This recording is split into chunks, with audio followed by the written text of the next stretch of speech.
Welcome to our Telugu media.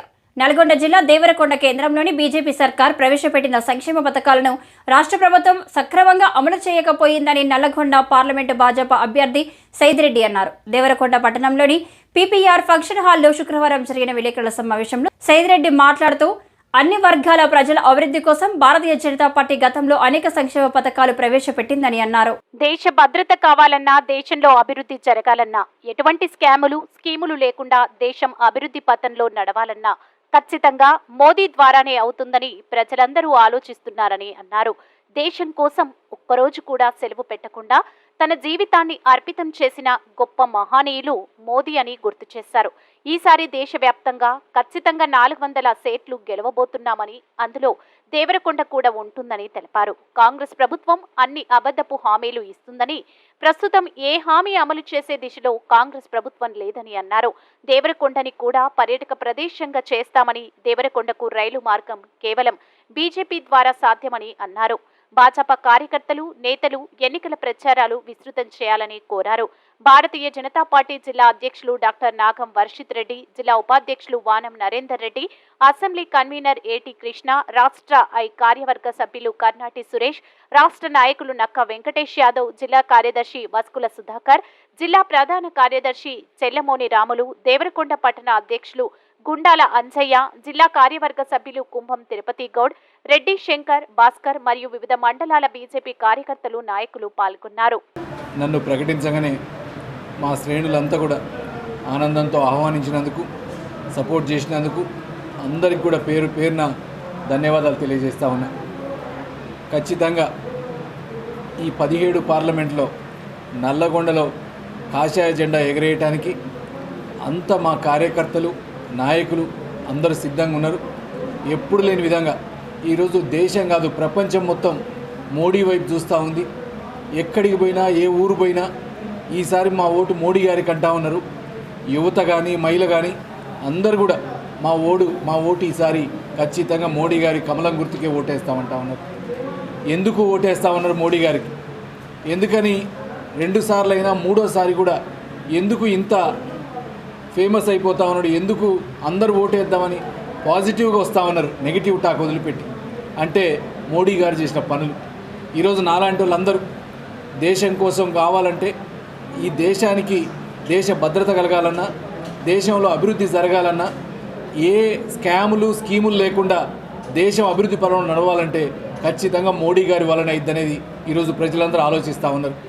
దానికి తగ్గట్టే మీరు చూసిండ్రు, రామాలయం కట్టినా, 370 ఆర్టికల్ రద్దు చేసినా, దేశం కోసం సిఏఏ పెట్టినా, ఏది చేసినా ఈరోజు దేశం కోసం ఈ దేశ అభివృద్ధి మొత్తంగా చేస్తూ ఉన్న ఏకైక ప్రధానమంత్రి 24 గంటలు 24 సంవత్సరాలుగా ఒక్కరోజు సెలవు తీసుకోకుండా దేశం కోసం, మన కోసం తన జీవితాన్ని అర్పితం చేసిన మన ప్రధానమంత్రి మోడీ గారి నాయకత్వంలో ఖచ్చితంగా రేపు 400 సీట్లు గెలవబోతూ ఉన్నాం. 400 సీట్లలో నల్లగొండ ఉండబోతూ ఉంది. ఇకపోతే మీకు తెలుసు ఎందుకు కాంగ్రెస్కి వేయొద్దు, ఇక బీఆర్ఎస్ అంటే గతం అయిపోయింది. ఈ రోజుతో చూస్తూ ఉన్నారు, పదవి అయిపోయిన 100 రోజుల్లోనే దాదాపు రోజుకి బీఆర్ఎస్ పార్టీ కనుమరుగయ్యే పరిస్థితికి వచ్చింది. ఎందుకంటే ఇది దేశం ఎన్నిక, రాష్ట్రం ఎన్నిక కాదు. దాంతోపాటు మొన్న దాని మీద వ్యతిరేకతతోటే కాంగ్రెస్ కేసీలు తప్ప ఆ కాంగ్రెస్ కూడా ప్రేమ ఉండేయలే. ఈరోజు కాంగ్రెస్ పరిస్థితి చూస్తే అన్ని అబద్ధపు హామీలు. దాదాపు పేరుకేం 6 హామీలు అన్నారు, దాని కింద సబ్బులని కొట్టపోయి ఒక 60 హామీలు పెట్టిండ్రు. అన్ని అబద్ధపు హామీలు. వాళ్ళందరికీ తెలిసి సాధ్యం కాదని, కానీ ప్రజల్ని మోసం చేసి ఏముందిలే అంటారు కదా, ఏడు దాటికి ముందు ఏంది మళ్ళీ, తర్వాత బోడి మళ్ళీ అని. ఇక ఎంతసేపటికి ఓట్లు వేయించుకుంటే మన పని కథం అయిపోద్ది, తర్వాత వీళ్ళని చూసేది లేదనుకున్నారు.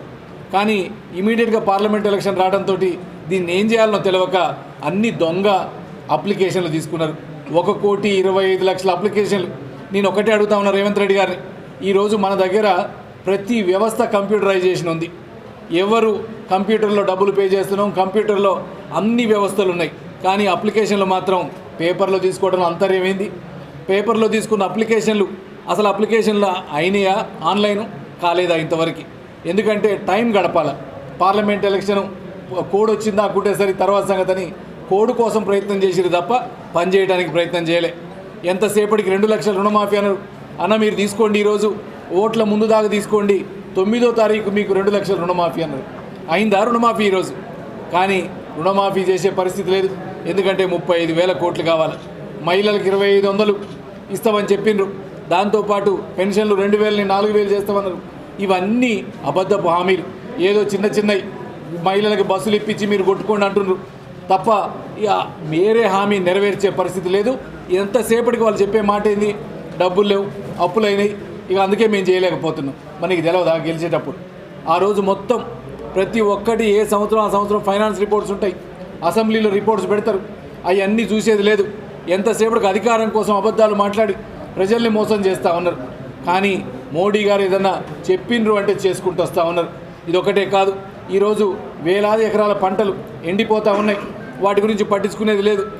మన దగ్గర 2 మంత్రులున్నా వాటి గురించి ఆలోచించింది లేదు. ప్రజలకి సూచనలు చేసింది లేదు. మీరు వ్యవసాయం ఆరుదడి పంటలు వేయండి, మీరు వరేయొద్దు, ఎండిపోతాయని చెప్పింది లేదు. కానీ ఈరోజు లక్షలాది కోట్ల రూపాయలు ఈరోజు నష్టమయ్యేటట్టు చేసింది ఈ ఒక్క జిల్లాలోనే. అందుకే మేము చెప్తా ఉన్నాం, ప్రతి ఎకరం ఏదైతే ఎండిపోయిందో ప్రతి ఎకరానికి 25,000 రూపాయలు ఎక్స్గ్రేషియా ఎమ్మటే ఇవ్వాలా. లేకపోతే రేపు మనం కూడా పొలాల బాట పడతాం, మీ భరతం పడతాం ఖచ్చితంగా. దాంతోపాటు ఈ ఎలక్షన్లో మీకు బుద్ధి చెప్తారు. మీకు చెప్పడానికి, ఎందుకంటే ఈ రేపు మొత్తం దేశం ఈరోజు మోడీ గారి వైపు చూస్తూ ఉంది. ఎందుకంటే చెప్పింది చేసిన మోడీ. ఇంతకుముందు ప్రతి ఒక్కళ్ళు కూడా మాటలు చెప్తారు లేదా సమస్యలు సృష్టిస్తారు, సమస్యల్ని పనిచేయకుండా వదిలిపెడతారు ఓట్ల కోసం. కానీ ఈరోజు ప్రతి సమస్యని సాల్వ్ చేసుకుంటూ దేశం కోసం బతుకుతున్న మోడీ ఇవాళ 400 సీట్ల గ్యారంటీ అని ఎవరు పెట్టినా చెప్తా ఉన్నారు. కాబట్టి మీరు ఒక్కసారి ఆలోచించుకోవాలి దయచేసి. రేపు అబద్ధపు మాటలు చెప్పి స్కాములు చేసే కాంగ్రెస్ కావాలన్నా, నీతిగా నిజాయితీగా దేశభక్తితోటి దేశ సమగ్రతతోటి పనిచేసే ఈరోజు మోడీ గారు కావాలన్నా మీరందరూ నిర్ణయించుకోవాలా. ప్రజలందరికీ చెప్పాలా. ఈరోజు మొన్న అయోధ్య అక్షంతలు వచ్చినాయంటే ఊర్లు కదిలినాయి. ఎందుకంటే 500 సంవత్సరాల నాటి కళ, లక్షలాది మంది చనిపోయినరు రామాలయ నిర్మాణంలో.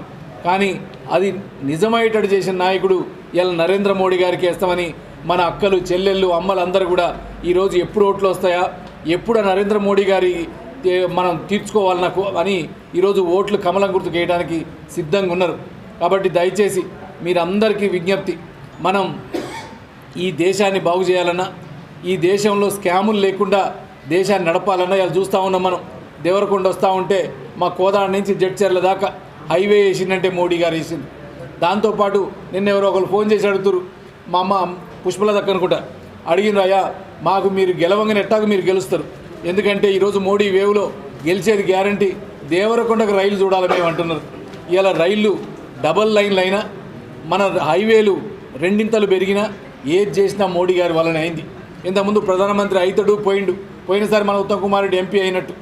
ఉత్తమ్ కుమార్ గెలిచేది బీజేపీ, దానికి తగ్గట్టు ఏదేదైతే కేంద్ర ప్రభుత్వ పథకాలు ఉన్నాయో వాటిని ప్రతి ఒక్కటి ఇందాక మేము వస్తూ ఉంటే అనుకుంటా ఉన్నాం.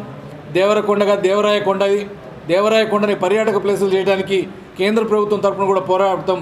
దాన్ని పర్యాటక ప్రదేశం చేసి, ఎందుకంటే మన ఉమ్మడి ఆంధ్రప్రదేశ్కి ఒక గుర్తునిచ్చిన కొండ అది. అట్లాంటి దేవరకొండని కూడా ఖచ్చితంగా ఒక పర్యాటక ప్లేస్గా రూపుదిద్దేందుకు ప్రయత్నం చేస్తాం. దేవరకొండకి రైలు తీసుకురావడానికి ప్రయత్నం చేస్తాం.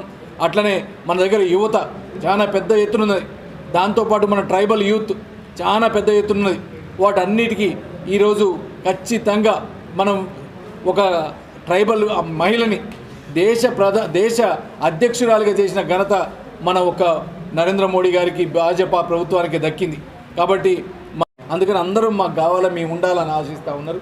కానీ ఒకసారి టికెట్ అనౌన్స్ చేసినాక అందరూ కూడా కలిసి పనిచేయడానికి సిద్ధంగా ఉన్నారు.